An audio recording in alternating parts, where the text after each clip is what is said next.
तो नारद मुनि ने पूछा, देवी ने बता दिया। बोले अभी तक मेरे पुत्र जवान नहीं हुए। नारद मुनि ने पूरे प्रयास कर लिए पुत्रों को जवान करने के लिए। नारद मुनि ने पूरी ताकत लगा दी, 4 वेद 6 शास्त्र 17 पुराण सुना दिया, समस्त ग्रंथ समस्त चीजों को सुना दिया। इसके बाद भी नारद मुनि के अनुसार, कथन अनुसार भक्ति के दोनों पुत्र जवान नहीं हुए। अब क्या किया जाए भैया? नारद मुनि बोले भैया मैं तो परेशान हो गया, सो हैरान होकर के 32 साल में बैठा हूं, अब क्या करूं?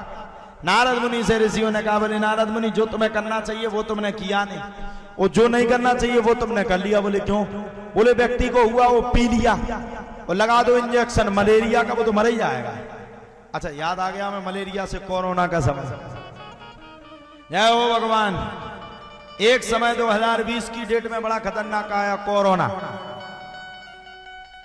पत्नी का विश्वास पति पे नहीं और पति का विश्वास पत्नी पे नहीं।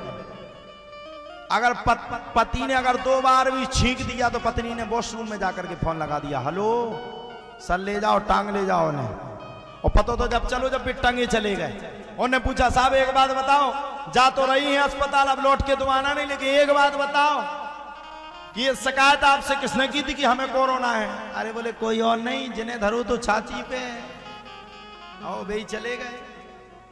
बोले कौन? बोले तेरी धर्मपत्नी ने फोन किया। धर्मपत्नी खड़ी थी उस पे छत पे। पति ने कहा क्यों? पत्नी बोली बिल्कुल आपकी याद में किया। अच्छा पति को वो दिन भी याद आ गया कि 2 साल पहले कह रही थी 1 जन्म नहीं 7 जन्म तक, 7 जन्म नहीं जन्मों जन्म तक। और एक समय वो आया 2 ही साल नहीं हो पाया, कोरोना के लिए किसी दूसरे ने फोन नहीं लगाया, खुद ही इसने डॉक्टर को फोन लगा दिया। पति ने कहा बेटा लौट के अगर बचे तो तुम्हें पत्नी बोले जा जा, लौट के तो कोई बचता ही नहीं जो कोरोना से चला है।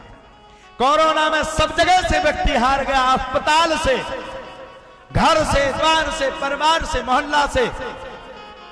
कोरोना के समय में हर व्यक्ति से विश्वास टूट गया।